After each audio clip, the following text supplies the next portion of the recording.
So, welcome back again to another machine building basics video. I'm Oscar, and for the first time in a long time when making a video, I am a bit nervous because I am really close to being out of my depth on this subject, but I'm going to do my best to explain to you what solid mechanics is. So let's head on over to the bench for some examples. So first of all, a disclaimer. I am far from an expert. I have studied it and I have a grade in the subject, but I am not a civil engineer and I don't do this on a regular basis. I know enough to be able to do my work and a fair bit more than that, and I would say that my knowledge is enough to complete 99% of all hobby projects out there. But that being said, I don't work with it regularly or use it on a regular basis. But to use and get an understanding of solid mechanics, you do not have to be an expert. So let's move on. What is solid mechanics? Well, simply put, it is the knowledge or science of how materials behave under stress. And that stress can present itself in several different forms. It can be temperature, which will cause internal stresses, meaning that if we heat up something, it will expand. If we cool it, it will contract. And there are, of course, coefficients for every single material out there telling you how much that material will expand when going from a certain temperature to a certain temperature. And apart from temperature, we of course also have pressure, we have tension, or we have compression. And we also have shear forces. And shear forces is basically the twisting motion in an axle. And that can be either internal in the axle or from the axle attachment to a solid object. That is still shear forces. Or even in a scissor when we're trying to cut something or move something in this direction. Now, in solid mechanics, there is really one equation to rule them all. And if you paid attention in your secondary school or high school or whatever, you should know this. And that is Newton's second law of motion. Newton's second law of motion states that the force is equal to the mass times accelerations in meter per second squared. Now, force is measured in newtons, in this case. Mass is the object's weight in kilos, and the acceleration is the rate of velocity change in the object. This equation of course exists in different forms as well, but I'm going to use the metric one since I'm metrically inclined. So why do I say that this is the one equation to rule them all in solid mechanics? Well, basically, if we have the mass and acceleration, we can calculate the force needed to move an object. And if we have a certain force and we have a certain mass, then we can calculate the acceleration. And this opens up a whole world of possibilities. Let's say you have a motor.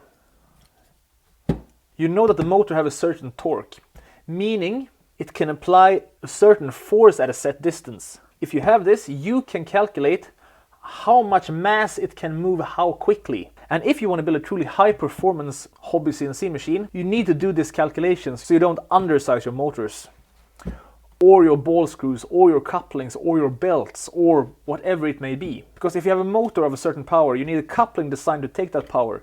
You need a shaft designed to rotate that power. You need a shaft designed to take it. You need a ball screw designed to take it.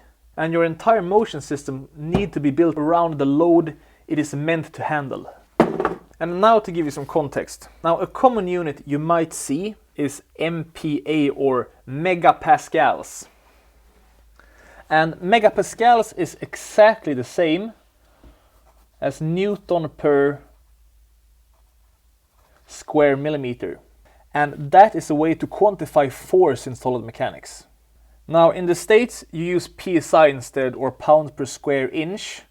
And that is exactly the same type of load, but in a different, dimension. So now you might ask yourself, okay, I have the weight, or I have the mass in kilos, but how do I get the newtons? Well, you multiply the weight in kilos times the Earth's acceleration, or the gravity constant. Now, the gravity constant is not a static number, so it's not really a constant. It actually varies over the globe, simply because the gravity varies across the globe. It's usually simplified as 10, but in reality it's closer to 9.82. So let's say you have an object weighing 100 kilos. Well, we multiply that by 10, which means that same 100 kilo object, if it's static and not moving, will exert a downward force of 1000 newtons. Or, well, like I said, 982 newtons. And the way these numbers are related to each other is really important to have in your quick access memory.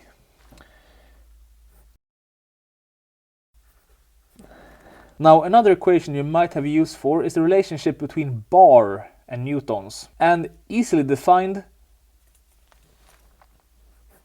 1 bar is equal to 1 kilogram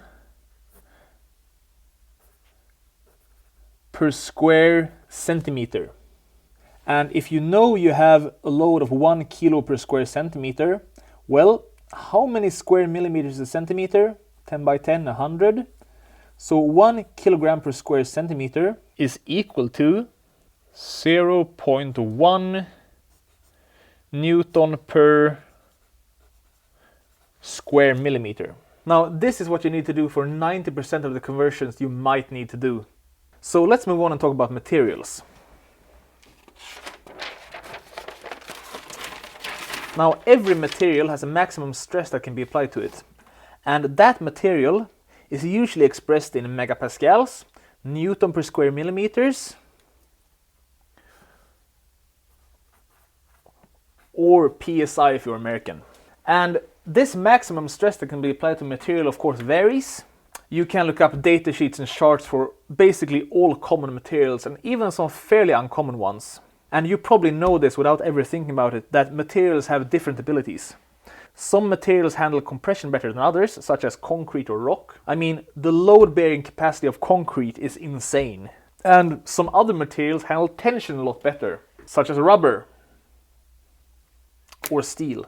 And generally speaking, the harder a material is, the more it can handle compressive loads, and the softer or more ductile it is, the better it can handle tensile loads. So I think I'm going to stop here for now before I get too deep into this. And be sure to look out for the next video in this series, where I will go over some simpler calculations and how to take load-bearing requirements into account in your design. Now, if you like what you're seeing, please leave a comment down below. And if there's anything in particular you want me to talk about, please either send me an email or leave it in the comment down below, and I'll make sure to check it out. Till next time.